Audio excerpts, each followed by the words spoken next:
Let's take a Bible pause with Pastor William and Scott.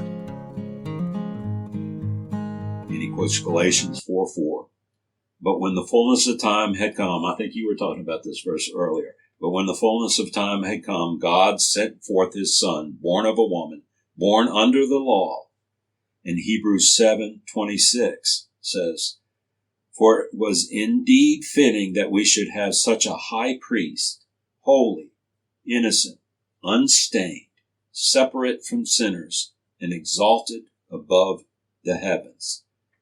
So Jesus lived a holy, sinless life. Why is this important?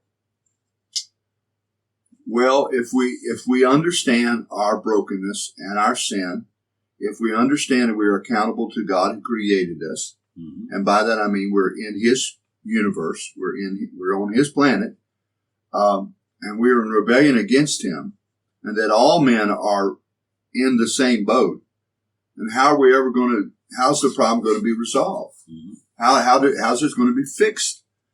We cannot go on as we are, though a lot of people would like to see that. And look at the world. Look at the world and tell me how you are going to fix that. We can't fix problems in our own cultures, right, much less in other people's cultures.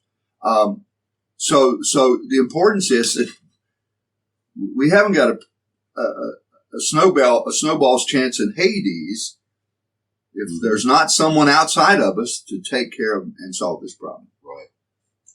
Number 2, he goes on, Christ, despite his personal innocence, was treated as a guilty man. Luke 24:4.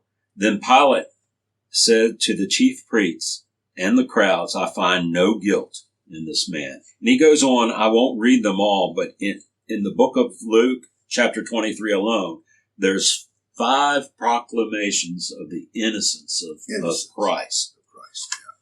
And I will read the last one. It says, now when the centurion saw what had taken place, he praised God, saying, certainly this man was innocent. So Jesus was innocent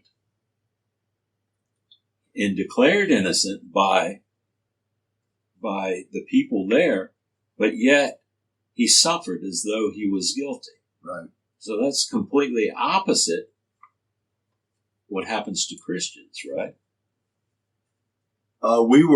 Exactly. He was innocent and declared guilty so that we who are guilty could be declared innocent, right, is a way of saying it. Yeah. And again, it shows the flaw of the human judicial system. Pilate wants to let him go. He says he's innocent. And the crowd says, no, he's not. That's right. We want him killed. Kill him. And that shows you what is so true of humankind. But he was declared righteous. The way Paul says it in Romans, he was made sin. He who knew no sin was made sin for us, that we might become the righteousness of God. Right. And the great exchange is the reformed theological term, the great exchange. I'm getting to that. Yeah.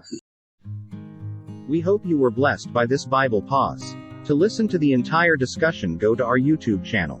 The link is listed in the description below. Thanks for listening.